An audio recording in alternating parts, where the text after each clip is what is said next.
The European Union is obviously going to be severely impacted by the war in Ukraine. And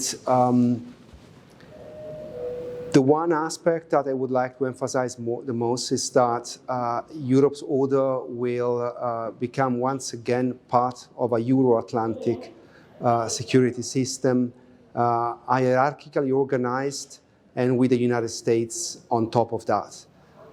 Because the war has made US security guarantees that Washington extends through NATO and bilaterally to European countries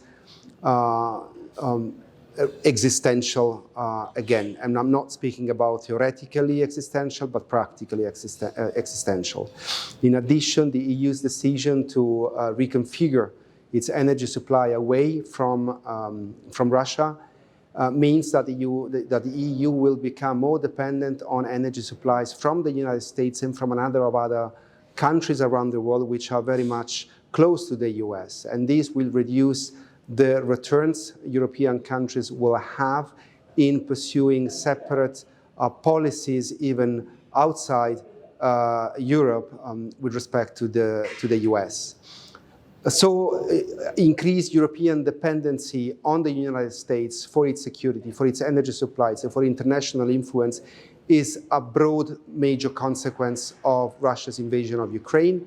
But this is not necessarily in contrast with EU integration.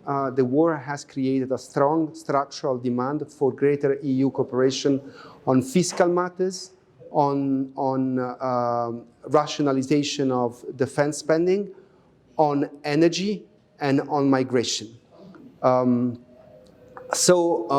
European dependency on the United States is not in contrast with European integration, but the difference here is that even a more integrated and more cohesive EU would not necessarily be a more autonomous EU, because that integration would still be a function of European dependency on the United States. Of course, this scenario is not a given. There are several variables here at play. What happens in Russia if Russia changes its foreign policy course, whether the European Union member states are actually capable of integrating more, and whether the United States will remain as committed to Europe's security as it has been under Biden.